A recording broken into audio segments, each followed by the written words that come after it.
నమస్కారం, నేను Kavya. Metro news కి స్వాగతం. Assembly vote on account budget సమావేశాలు ప్రారంభమయ్యాయి. ఈ సందర్భంగా ఉభయ సభలను ఉద్దేశించి గవర్నర్ జస్టిస్ అబ్దుల్ నజీర్ ప్రసంగించారు. తమ ప్రభుత్వం సామాజిక న్యాయం, సమానత్వం కోసం పనిచేస్తుందన్నారు governor justice Abdul Nazir.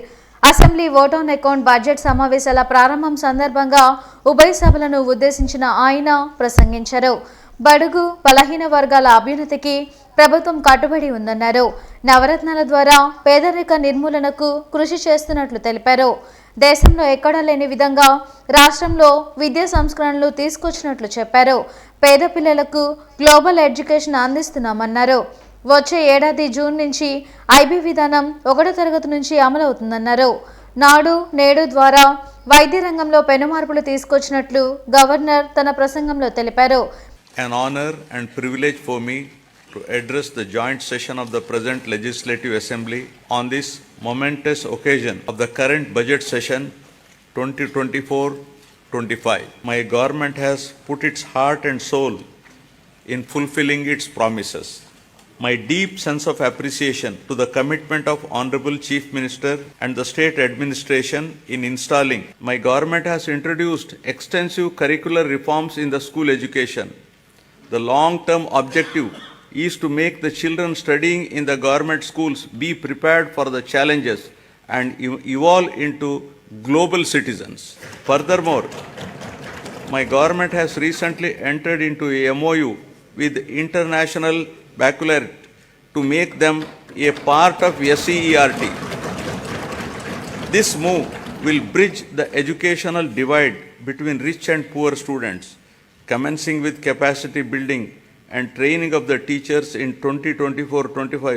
Classes for first class in IB system will start from June 2025 onwards. June 2026 for class second. Rythu Bharosa కేంద్రాల ద్వారా రైతులకు అవసరమైన అన్ని చర్యలు తీసుకున్నట్లు వివరించారు. మహిళల ఆర్థిక అభ్యున్నతికి ప్రత్యేక కృషి చేయడం జరిగిందన్నారు.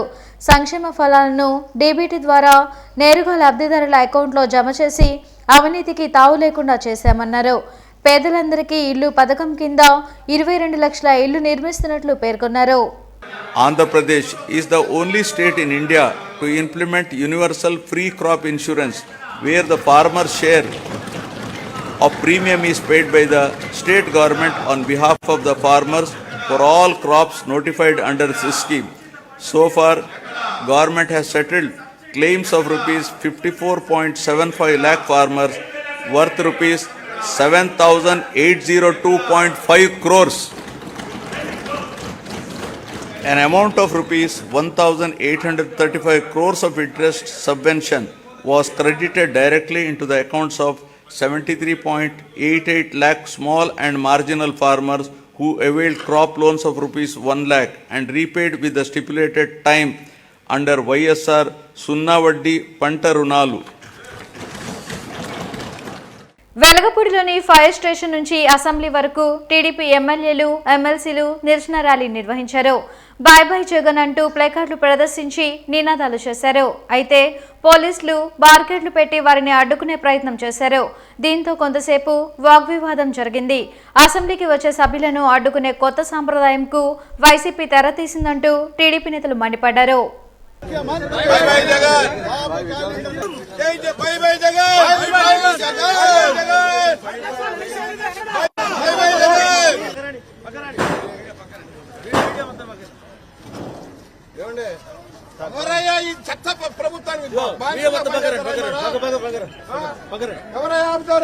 అసెంబ్లీకి రాకుండా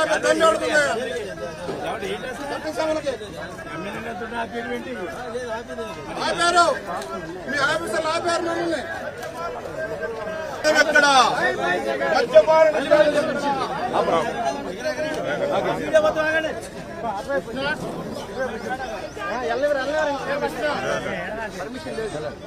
ఓట్ ఆన్ అకౌంట్ బడ్జెట్ సమావేశాల సందర్భంగా గవర్నర్ ప్రసంగం గ్లోబల్ ప్రచారంలో ఉందని విమర్శించారు టీడీపీ సీనియర్ నాయకులు గోరంట్ల బుచ్చయ్య చౌదరి. అసెంబ్లీ వెలుపల రామానాయుడు, అశోక్ తదితరులతో కలిసి ఆయన మీడియాతో మాట్లాడారు. ప్రభుత్వ పథకాలపై గవర్నర్తో ప్రచారం చేయించుకున్నట్లు ప్రసంగం ఉందన్నారు. అధికారంలోకి వచ్చేందుకు అనేక హామీలు ఇచ్చిన వైసీపీ ఇప్పటి వరకు ఎన్ని అమలు చేసిందో చెప్పలేని దుస్థితిలో ఉందని మండిపడ్డారు. గవర్నర్ గారి ప్రసంగం ఒక నిస్సారమైన నిస్తేజమైన విధానాలకి మసిపూసి మారేడుగా చేసేదానికి ప్రయత్నం జరిగింది. ఒక గోబెల్స్ ప్రచారం, అన్ని విధాలా ఫెయిల్యూర్ అయిన ప్రభుత్వం అంకెలగాడి చేసి భూతత్వంలో చూపించడానికి ఒక ప్రయత్నం చేసింది. 36 పేజీల గవర్నర్ ప్రసంగంలో వాస్తవ పరిస్థితుల్ని చెప్పడంలో ఫెయిల్యూర్ అయింది ప్రభుత్వం. అన్ని రంగాల్లో ఫెయిల్యూర్. రాష్ట్రాన్ని అప్పులమయంలో నెంబర్ 1 చేశారు. శాంతి భద్రతలో ఆఖరి స్థానానికి చేర్చారు.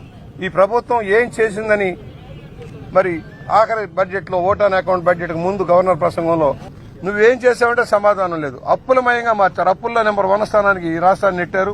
ఏ ఒక్క వాగ్దానాన్ని అమలు చేయలే. 95% అమలు చేశాను, 99% అమలు చేశాను, 170 సీట్లు ఇవ్వమని చెప్పేదానికి అర్హతే లేదు ఈ ముఖ్యమంత్రికి.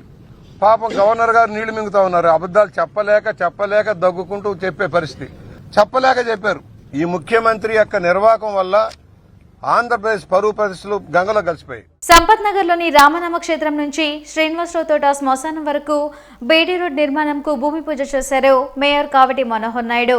1,20,00,000 రూపాయలతో ఈ పనులను చేపట్టి ఈ నెలాఖరుకు పూర్తి చేస్తామన్నారు. గుంటూరులో అన్ని ప్రాంతాల అభివృద్ధికి చర్యలు చేపట్టామని, గతం కంటే ఇప్పుడు పనులు వేగంగా జరుగుతున్నాయని మేయర్ తెలిపారు. కార్యక్రమంలో వైసీపీ నేతలు వెంకటరమణ, గేదెల రమేష్ తదితరులు పాల్గొన్నారు.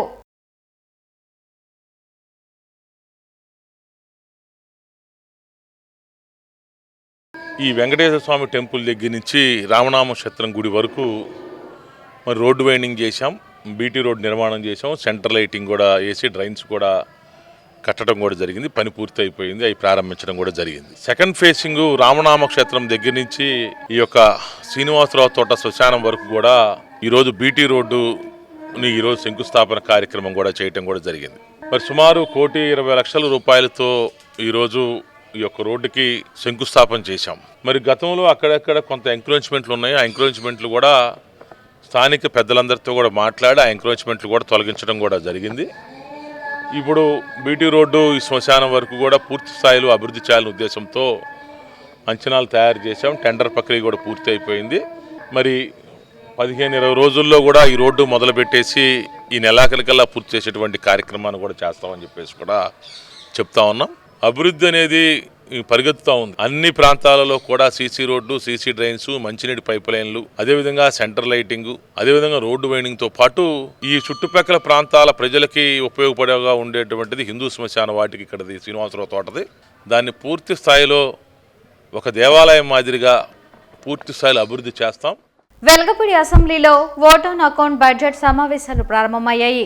ఈ సందర్భంగా అసెంబ్లీ సమావేశాలకు వెళ్లే ముందు టీడీపీ ఎమ్మెల్యేలు, ఎమ్మెల్సీలు వెంకటపాలెంలోని ఎన్టీఆర్ విగ్రహానికి పుష్పాంజలి ఘటించి నివాళులర్పించారు. అచ్చెన్నాయుడు, బాలకృష్ణ, గోరంట్ల బుచ్చయ్య చౌదరి, చినరాసప్ప, రామానాయుడు తదితరులు ఈ కార్యక్రమంలో పాల్గొన్నారు.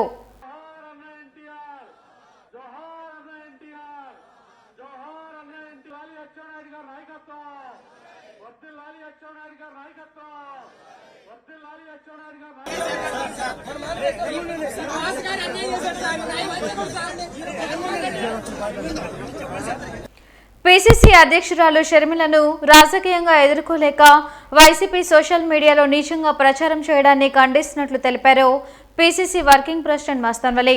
ప్రభుత్వ వైఫల్యాలను ప్రశ్నిస్తుంటే సమాధానం చెప్పలేక సొంత చెల్లిపైనే తమ పార్టీ సోషల్ మీడియాలో జగన్ దుష్ప్రచారం చేయించడం సిగ్గుచేటన్నారు. ఈ మేరకు హిమనీ సెంటర్లోని గాంధీజీ విగ్రహం వద్ద కాంగ్రెస్ శ్రేణులు నిరసన తెలిపి సీఎంకు వ్యతిరేకంగా నినాదాలు చేశారు. తక్షణమే షర్మిల భద్రతను పెంచడంతో పాటు ఆమె అడిగే ప్రశ్నలకు ప్రభుత్వం సమాధానం ఇవ్వాలని డిమాండ్ చేశారు మస్తాన్ వలి.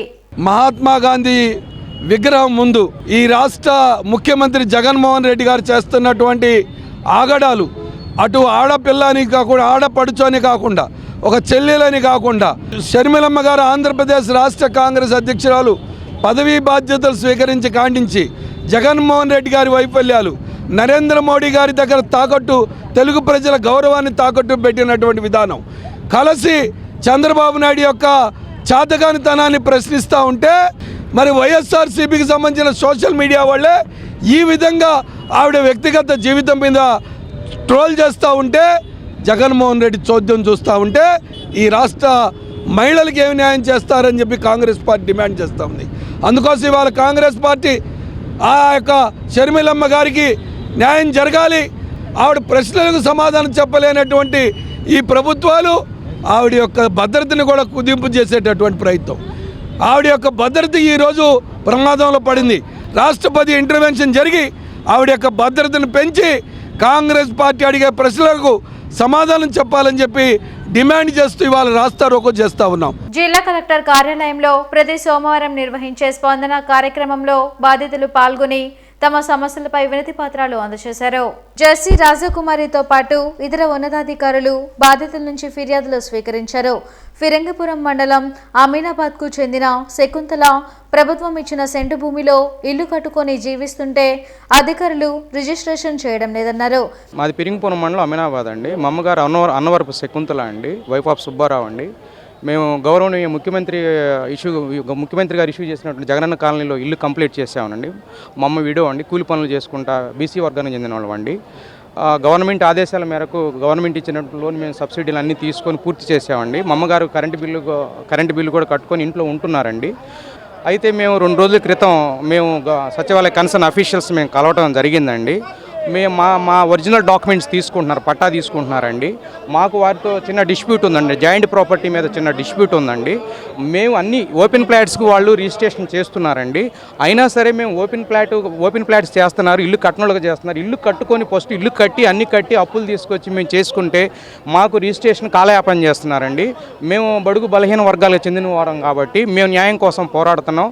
అఫీషియల్స్ నన్ను రిక్వెస్ట్ చేస్తున్నాం, దయచేసి గౌరవనీయ ముఖ్యమంత్రి ఇచ్చినటువంటి ఆర్డర్ని మమ్మల్ని కావాలని పర్సనల్గా ఒక ఆఫీసరు పంచాయతీ సెక్రటరీ మమ్మల్ని అనేక విధాలుగా ఇబ్బంది పెడుతున్నాండి. 4 సంవత్సరాల నుంచి మేము సెక్రటరీ గారికి మేము ఇంటి పనికి అప్లై చేసామండి, ఇవ్వలేదు.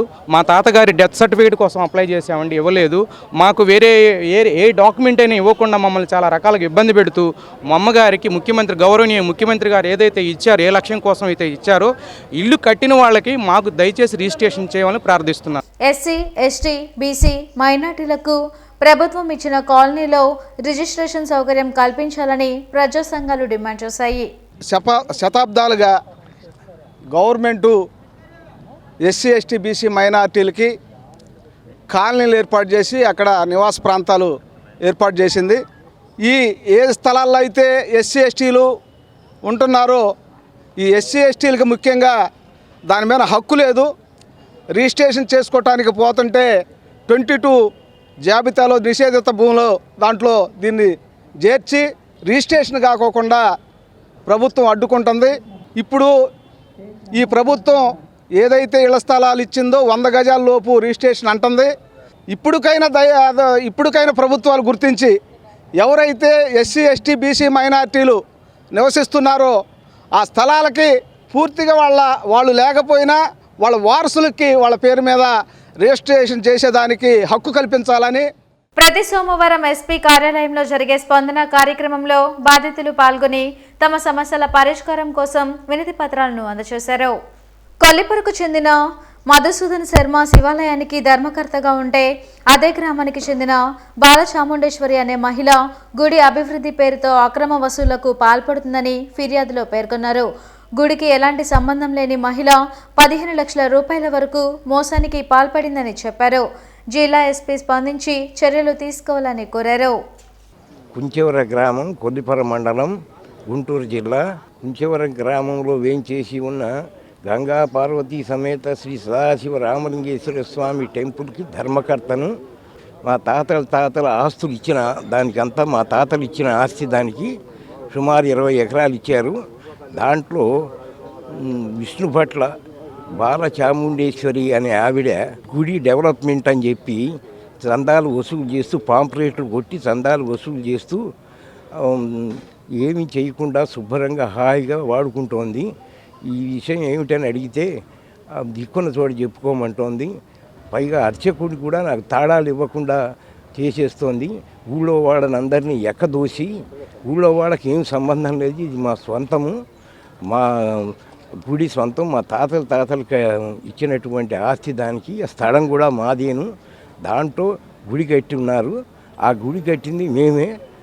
దానికి ఆ విధంగా చేసి నానా బాధలు పెడుతోంది. అర్చకుడు కూడా నా మాట వినకుండా చేసేస్తోంది. ఊళ్ళో వాళ్ళని రెచ్చగొట్టి ఆవిడ్ని ఆపమని చెబుతున్నాను. చేసింది అది చీటింగ్ కేసు కదా. నా గుడి పేరు వాడుకుని నువ్వు ఎట్లా వసూలు చేస్తావు? ఈ వార్తలు ఇంతటితో సమాప్తం. నమస్కారం.